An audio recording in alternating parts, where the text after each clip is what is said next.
I welcome everyone who ever listens to these talks.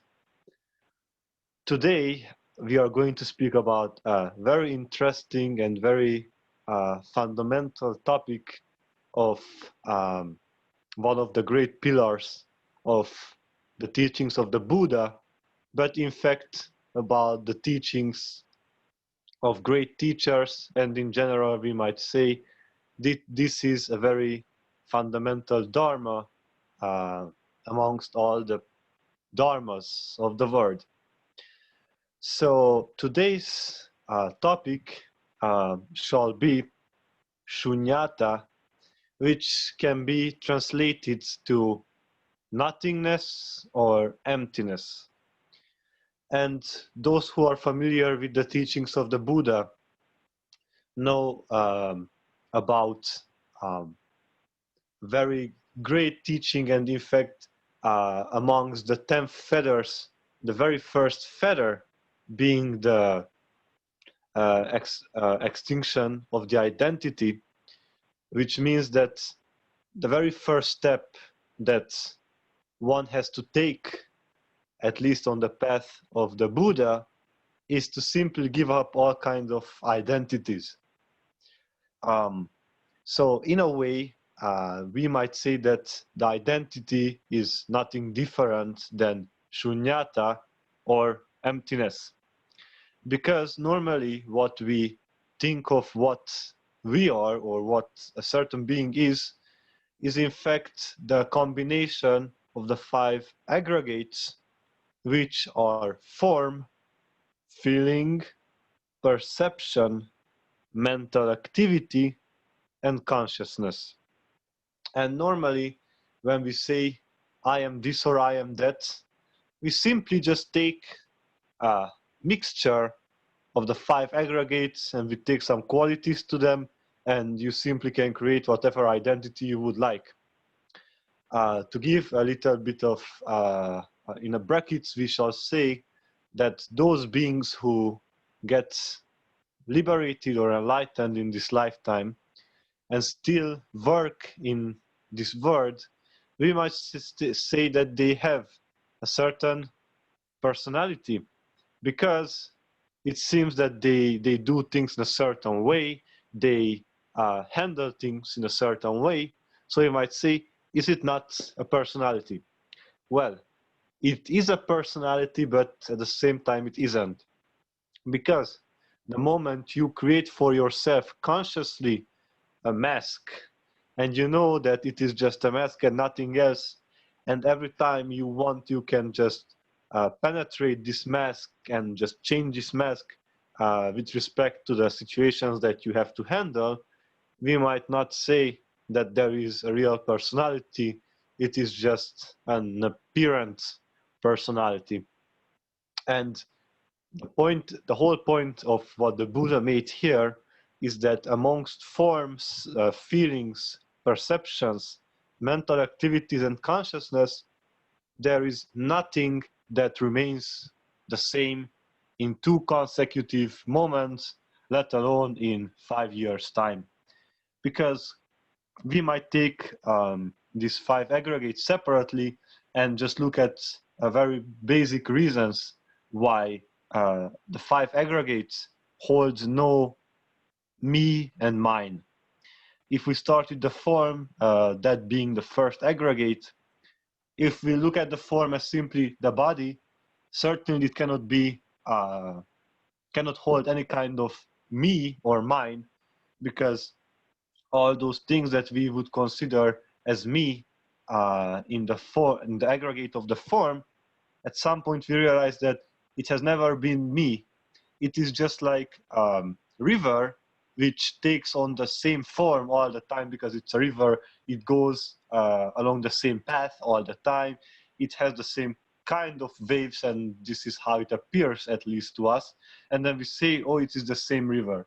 And this is in fact only for the sake of simplicity that we say that it's the same river, because else we would have to give a different name in every consecutive moment to be right in the river.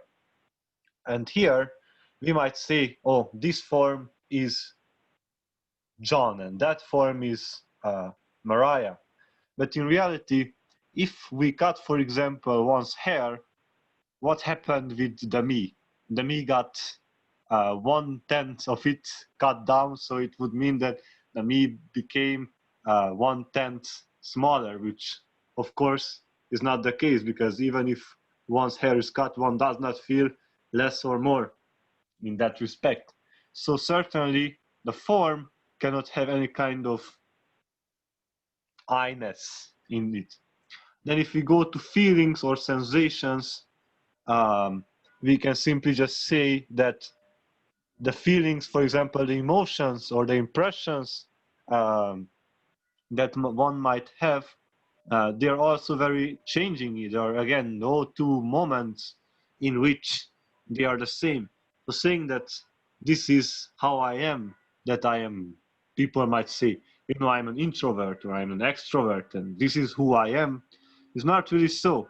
And an example for why emotions cannot be any kind of, cannot have any kind of me and mine is simply if we take the example of sleep. It might be that a being during the day has the same feeling. Of course, it's rather unrealistic to say something like that, but we might assume, okay, there's a being who has the same kind of feeling all over the day and it does not change. But the moment when one goes to sleep, the feelings and sensations change. Everything changes with respect to them, because in the dream state, we might say there's a different kind of body in which we dwell during a dream state or sleeping. So certainly there cannot be the same sensation, as it is a whole different consciousness, a whole different reality in itself. If we go to perception, and if we think of perception as simply perceiving things, then we realize that, well, if just because I perceive, again, this body and that this is why my perception creates the I feeling, then there are certain times in the day when simply we don't perceive things that we would call mine. For example, this is my mother, that is my brother, these are my dogs, that is my house. These things make sense as long as you can witness them, as long as you can see them. Because the moment you close your eyes, at that moment, the outside world dies out for you. Because as long as you don't know if it is or it is not, then what is the proof that it's really there? So in that sense, things that we perceive and thus calling them ours is just a thing that we constructed in the mind as, oh, this belongs to me, that doesn't belong to me. In a sense, nothing really belongs to you, so creating such connections of this is mine and that is not mine, it might be important at some points if you want to do things in the world, but you always have to be aware that it is useful only on the level of society. And even though we might say, I'm speaking now, in reality, I'm also aware that there is only the speech that happens by itself, and there is no real action performed. In a few minutes, we will get to this point back. If you look to mental activity or formations of the mind, certainly things arise and things cease, so there cannot be anything ours. And in fact, the reason why we call those things ours, even though we see that they appear and disappear, is because we have the same kind of attitude towards them. And it means most of the times when a being looks at some object, if there is no kind of self-realization going on or any kind of spiritual process, they have the same kind of reactions. They create the same kind of karma with respect to certain objects. This is why mental activities create the feeling of the I or the mine, because we have the same kind of reactions towards them. And this is why we say, oh, it's my reaction, because it always happens to be like that. And that is how it happens. And the last point of the 5 aggregates is that of consciousness. Now we have to understand that here normally the states of consciousnesses are meant, and at another time we will speak about the types of consciousnesses as well, because there's sometimes the saying I am Brahman, and Brahman being Satchitananda, existence, consciousness, bliss. Then the question might arise, like right now you are telling us that 5 aggregates there is no I, and then you tell us that the I am Satchitananda is the one of the greatest, if not the greatest understandings. But the whole difference between the two is that when one says I am Brahman, it is simply the understanding that there is only one kind of existence, and this small existence, which we denote with I, is also that. And that is what we might as well call complete dissolution, because as Shiva, for example, describes, if you keep practicing that the consciousness of other beings is also your consciousness, it is a possible way to self-realization. And in fact, the 6th of the jhanas, which might be another topic of discussion as well, is the infinite consciousness, which simply creates the experience that consciousness goes and goes, and it has no linking, it has nothing that binds it. There's no bondage to it. This is why Brahman means expansion. The word Brahman means literally expansion.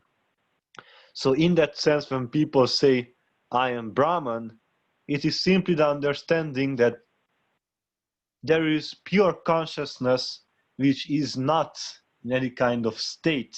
And that is the big difference, that there are states of consciousnesses and there is just consciousness itself. In a way, we might say that the states of consciousnesses is simply that you color things that have no color. You assume certain colors to things that are actually colorless. It's like having a diamond and putting some kind of colored background to it, and then you will see the diamond becomes red, or the diamond becomes blue or green. But in fact, those are just colors, and that which is pure diamond has never changed its color. So the same is with consciousness, that when there is only pure consciousness, then one dissolves into the pure consciousness, and that is when sometimes great masters say, I am Brahman, because in fact everything that is Brahman, as we have already spoken about this. So states of consciousness as such do not create any kind of identity. They might again have the impression of identity, but that is because they come back and cease to exist, and then they again come back as, for example, hatred, which is one kind of consciousness, again connected to some other elements. And because it happens, people might say, I hate this and I hate that. And then immediately there is a kind of I creation, a kind of experience that I experience something that it has to be either me or mine. But it is again, when the moment when it ceases to exist, the being even forgets about the experience. Normally, this is what happens with consciousnesses, that they move so swiftly, one between the other, one from the other, that beings don't even see that there was a certain consciousness that happened. I will give an example right now. So the Buddha spoke about unwholesome consciousness, and then right now I will just give a very particular example. There are 3 types of root-based consciousnesses which are unwholesome: greed, hatred, and delusion. based ones. And for example, the Buddha said that if there is only a pure delusional consciousness, it is accompanied by equanimity and doubt or restlessness.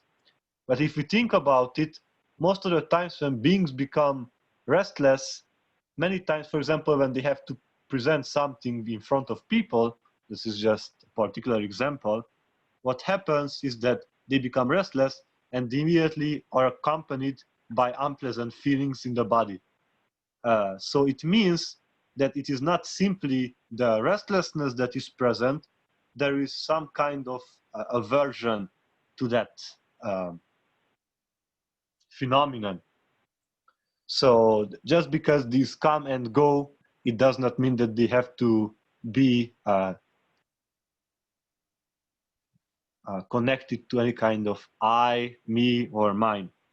And one of the great teachings of Sunyata is that amongst the five aggregates, there is simply no kind of thing that could be considered me or mine. So that is a very important thing to understand for those who are on the path of liberation or self-realization. Now, another very interesting thing of the Shunyata is as well not just saying that there is no I in the five aggregates.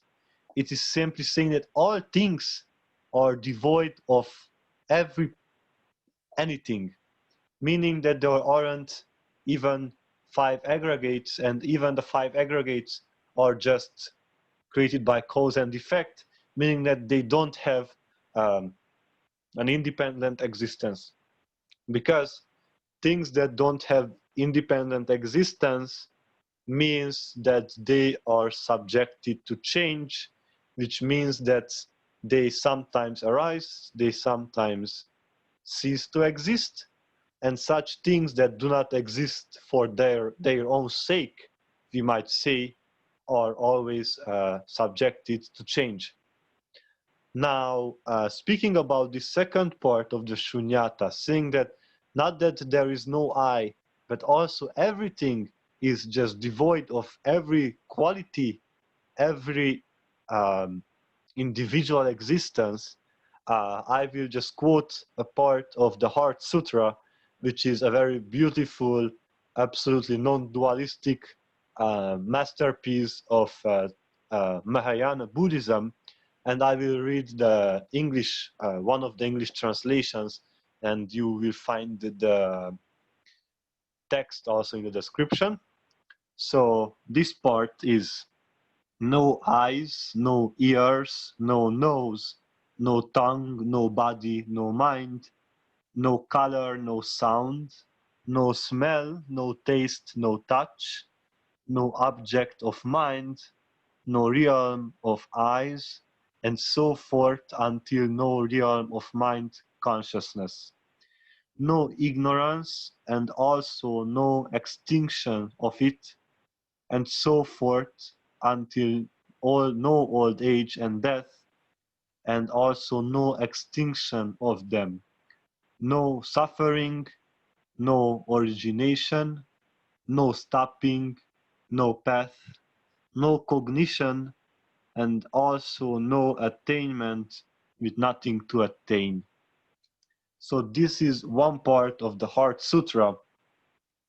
And what this speaks about is that, in fact, the most important part is in the last some verses, with no suffering, no origination, no path, and no attainment with nothing to attain.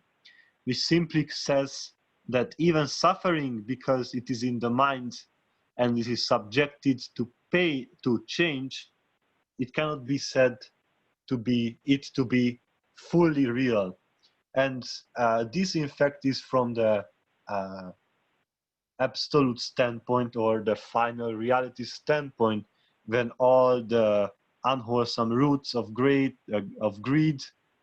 hatred, and delusion are quenched, which means that also the 10 feathers are absolutely quenched. And at that point, there is no suffering and no origination and all these things, because when the absolute nothingness, when everything became quenched, what can there be attained? And that is the one of the conclusions of the Heart Sutra, that in fact there is nothing to be attained, because everything that was here, that is to be attained, has always been here. For example, some of the sutras speak about the mind as naturally being enlightened, and it is due to the origination, dependent origination, which is with other words cause and effect, that things arise, and then it starts to blossom, and it goes and goes and goes. And just a simple example is that if there is a simple thought that arises, there is a possibility for other kinds of thoughts to be created on the basis of that one thought. And then it goes and goes and goes, and this is what we might as well define samsara by, because samsara means the endless cycles, which are also, of course, cause and effect. So this is another very important part of the shunyata or nothingness, that even we go beyond the 5 aggregates. So it's like a stepwise happening. First, we give up any kind of I-ness, I feeling, and then we can go beyond at some point and realize that even the 5 aggregates that we have spoken about are also just consequences. And if you just blow out or quench those 3 roots of greed, hatred, and delusion, also slowly the 5 aggregates cease to exist. Now, for example, one might say, okay, we understand that the stages of consciousnesses do not arise anymore, mental activity, perception, and sensations go, but how about form? Is an enlightened being not still in the form? And we might say, yes, of course they are in the form, but in a way, they don't experience wholly being in the form. Rather, they witness that form more than other forms in a way. And at some point, what is called the Maha Parinirvana, or simply Parinirvana in the tradition of the Buddha, it is normally what we refer to as Mahasamadhi in the yogic tradition. It is simply when a being consciously gives up their form, which means that they went beyond even the first aggregate of form, so that it does not hold them back anymore. Because no matter how great bliss and ecstasy is attained within the form, I mean, being incorporated, it cannot be said to be a full liberation as long as there is a form, a body, that we witness more than formless or beyond formless realities. So for example, and this is why I'm saying beyond formless, because what, for example, normally the sutras say and the scriptures is that the ultimate reality is beyond form and formless. And to be very explicit about this and what this means is that if I say form, then as a consequence, we might say, oh, if there is form, then there can be formless. And vice versa, if I say formless, we might assume form.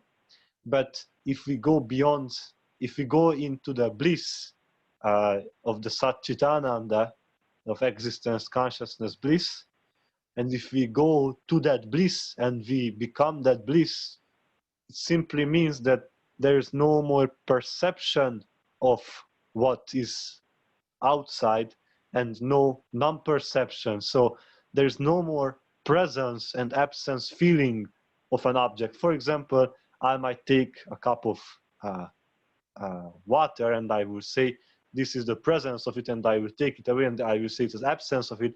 So constantly I can create the presence and an absence of certain things within the mind and or in the physical realm of existence. But if we go into the bliss, where we see it's the final reality or the absolute standpoint, then at that point we no longer speak about this, because at that point all the objects of the physical world and the mental world are quenched. They do not arise. They do not arise as thoughts or as impressions. As they say, Nirvana is a supramundane consciousness, which simply means that is beyond everything that is sensuous, fine material, or immaterial. It is that which cannot be termed by any of these. It is that which is experienced in what we call nirvikalpa samadhi, or with other words, with the words of the Buddha, nirvana. So these are the two steps of understanding shunyata. Now there are very interesting consequences to this dharma, which are in fact, which have been in fact spoken of, but right now we will get another view, right view on such a thing. So let's assume that there are two kinds of objects which are in shunyata. So in fact there is nothing really, there is no essence to it. So two things that are absolutely empty cannot be said to be different, because if there is the same kind of thing to them, that they are empty, then it cannot be said that they are different. So at that point everything seems to be the same, because ultimately if we say that everything is Brahman, we might say that everything is the same. So we first might get an impression of everything is the same. But if we go beyond that, go further, we will ask, if two things are empty of qualities and aggregates and everything, then on what basis can they be called same? Because sameness can be only if there is a certain measurable quality to it that we can say. For example, this has this is of 80 Fahrenheit and that is of 80 Fahrenheit as well. So we say, oh, there is a sameness there. Or both of them are green, and then we say there's a sameness to it. But if there are two things that are absolutely empty with any kind, without any kind of I-ness or any kind of aggregate, then they cannot be said to be the same either. So we get to a reality where things are neither same, there is neither sameness nor difference. So these are the realities which are very unpleasant for minds for beings to understand when there is no practice in it, because saying that there is a reality where there is no sameness and differentness, it is like asking, why cannot it be different than it? And this is because, or same, this is because two things that are utterly empty, devoid of anything, simply cannot possess any kind of link to one another, any kind of, this is my position with respect to you. There is no relativity anymore. And when there is no more relativity anymore, we say that is the absolute. That cannot be changed, because things that are utterly empty, at best they can appear to be somewhat similar, but ultimately things that don't possess qualities cannot have real qualities. And for example, very good phenomenon to present this is that of a rainbow. We know that we say white light is incident on the drops of water, and in fact white light is not to be seen as really white, because it's really colorless light. And when it is incident on drops of water, it becomes the 7 colors of the rainbow. So it can be also done by a prism, which is an object in physics. And what happens with a prism is that you let a light, sunlight, for example, on the prism, and then you will see the 7 colors of the rainbow appearing. So in a way, this is what happens, that there is a simple quality less phenomenon, let's say that light, and of course we might say that that light has other qualities, but right now we speak about the non-colored light and then the 7-colored light in this example.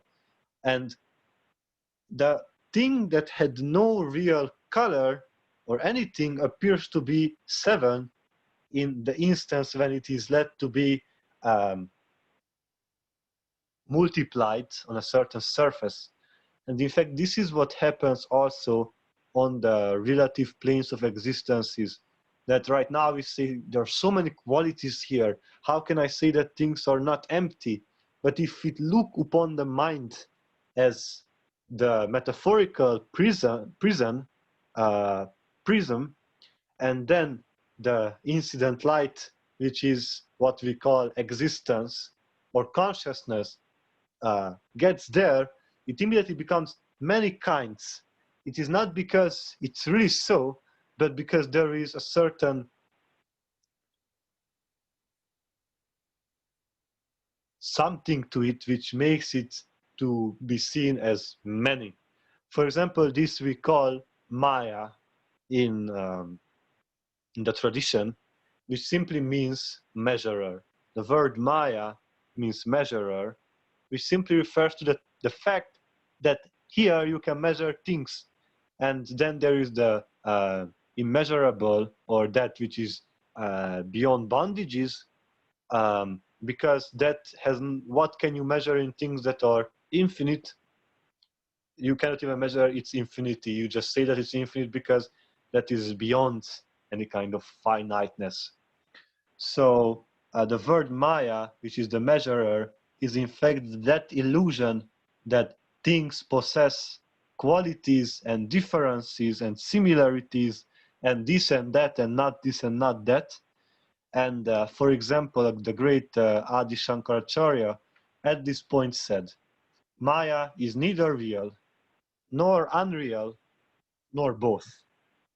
And many philosophers think that they actually destroyed his teachings by saying that, of course, we can say that things are real or unreal according to their nature. And of course, Maya ultimately is unreal. But the whole point of this was based on that we had spoken about, that at some point we no longer speak about existent or inexistent or both or none, because from a standpoint it does not make any more sense, because if there are no objects, then how can I say that this is in that relation with respect to something? And for example, another kind of reasoning to it is that as long as one is in the Maya, Maya seems real. When one goes beyond Maya, it is unreal. So, and of course he has expressed this in very beautiful ways, but the whole point to it is that there are certain realities that are empty of qualities and changes, and which are might be called supramundane realities, which means beyond the mundane, which is beyond the physical reality, it being the sensuous, fine material and immaterial, and that which is beyond all these three is the supramundane. And this this thing of Sunyata, that you cannot find two similar things or two different things, actually some teachers referred to this phenomenon as the suchness of things, that they're not similar or different, it is that their nature is as such. And that is the best word that you can give to it. And it is the same with Brahman. They simply call Brahman it, because it does not come with any kind of gender or any kind of possession to it. It is just simply impersonal.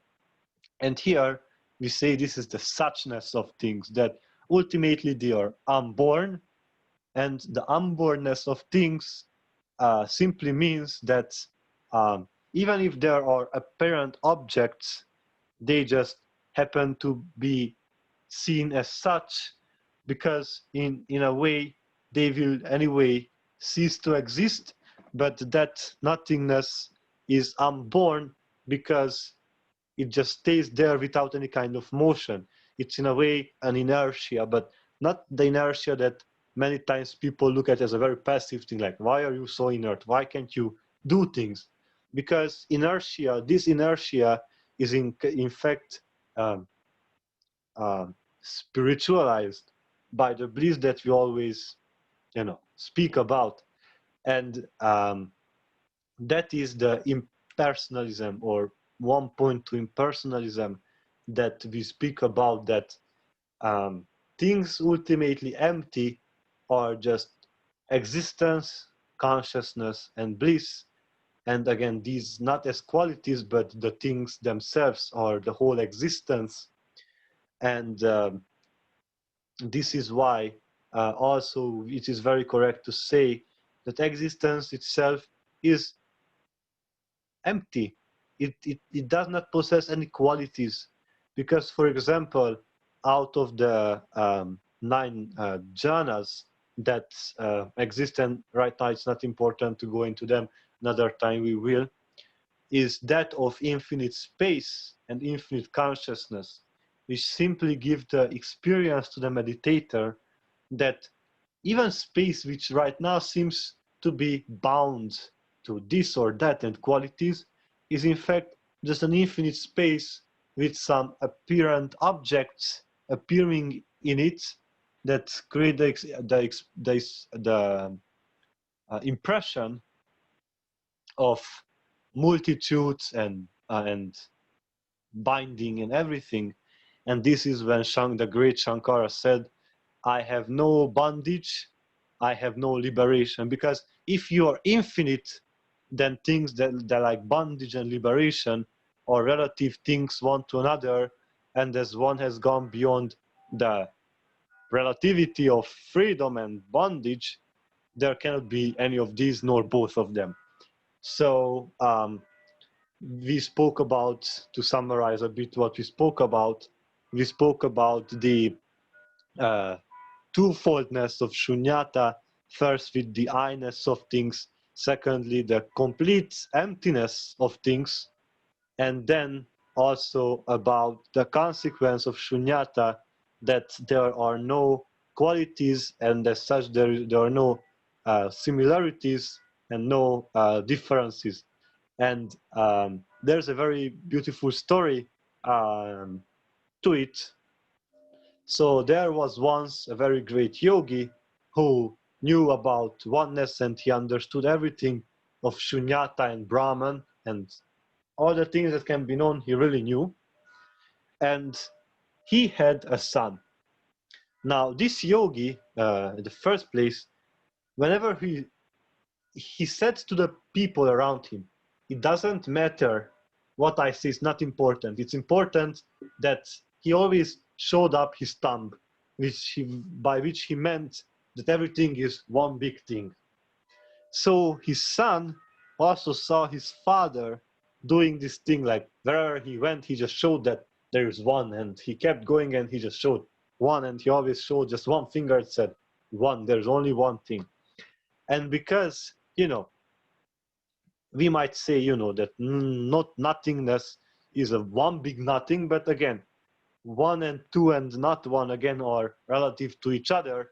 So another greater yogi, some stories say that it was even, in fact, Shiva himself, who came to that child, and when he showed that there is only one thing, and right now we might say that this is a metaphorical happening, he cut that present head of the boy and replaced it with the head of the elephant. And the cutting of the head, in fact, in this metaphorical story is simply just referring to the fact that we, of course, say that everything is a one big happening, but fundamentally everything is a big dissolved nothingness. And that is what is in the metaphor, the cutting the head, the one head, and then it became a nothing. And that is the beauty, that fundamentally there is nothing that can bind or liberate, because fundamentally these things are relative to each other, and as relative they may arise and cease. And if we just go beyond and beyond, then there will be no more liberation, because freedom means to be free even of your freedom. Absolute freedom means that you are free from everything, even of your own freedom, which means that you thoroughly annihilated yourself, if you want to use very powerful terms. But in fact, what happens is that things that have never been there, but were only imagined to be there, cease to exist. And this is what they call cessation um, of, of, of the five aggregates, and beyond that, everything. And now the question might arise, why is it in fact important to speak about emptiness? Why does this help us? What is the point? Why cannot we do things without this? Of course, one can do things without this as well. That this is not the point to it. But the whole point to it is to give as best teaching of the reality of things as possible, because nothingness really cannot be expressed, because even if I say nothingness by the expression of words, it became a something, because the word nothing is also denoting something. And because of that, right now we discriminated the nothingness and we said that it is something. So in this sense, this is why they say that the ultimate reality is unexpressible, because simply there is no discrimination that can be applied to it, because things that are no thing simply cannot be expressed, because even the expression of no thing will be the something, at least as the object of the mind that we can ponder of. Because in fact, nothingness is something that is not something that we can think of. It is something that just is. It is to be experienced, not to be in a way expressed.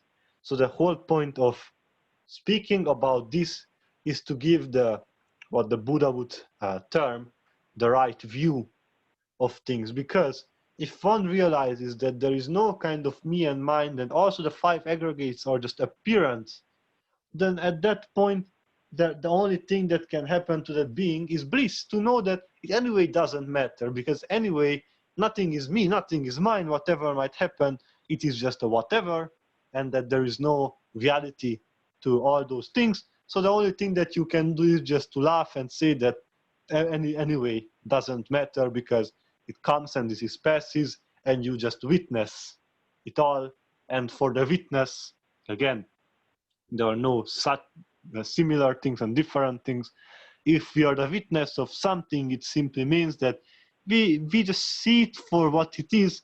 We don't put that this is like this or that is like that. It is simply like watching a movie, really knowing that it's not parts of, well, we might say you. It is not absolutely real.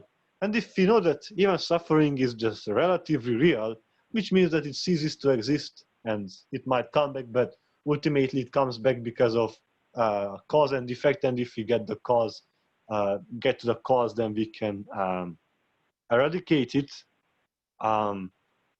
Even if, you know, our two hands and two arms are being cut down, we can just simply say that it anyway is just a nothing. There is nothing here. You might say it like that.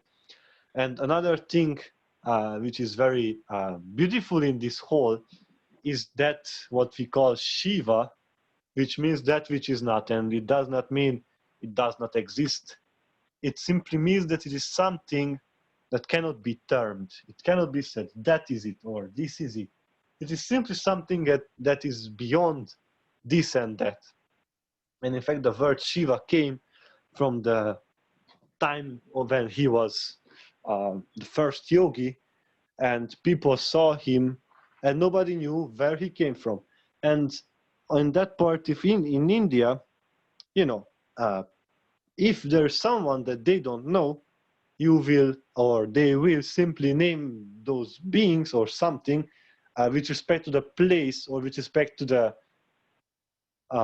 phenomena that happens around there. So for example, if you see someone in the shop that you don't know and you want to speak about them to another being, you will say that guy in the shop, and that will be the term for that being. The same way Shiva means that which is not, happened to be his name that people gave to him, because number one, they did not know anything about his origination or anything. They did not know his name. And what they saw is that he can just sit for months without movement, and they said, he's that which we don't know, so he's that which is not. At least for us, it is not in the experience. So this is why they termed him as Shiva, the Adiyogi. And in fact, the understanding of Sunyata and putting it into practice causes also all the feathers to cease slowly, because all the feathers are in a way based on the I-ness of things. Even though at the first feather one gives up the identity, there still might be an impression of things going on. And because we create certain me and mine factors to happenings on the planes of existences, we end up creating all those feathers. So by the nothingness, if we understand and we grasp and we root ourselves into the experience of nothingness, or of the existence as nothingness, at that point all the feathers cease to exist, because then you don't cling to anything, you don't care about anything.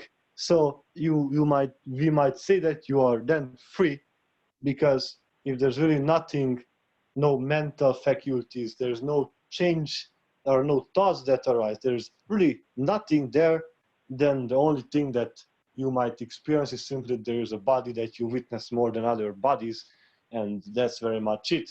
So these are the things that were to be discussed about Sunyata, or nothingness. So thank you very much for listening.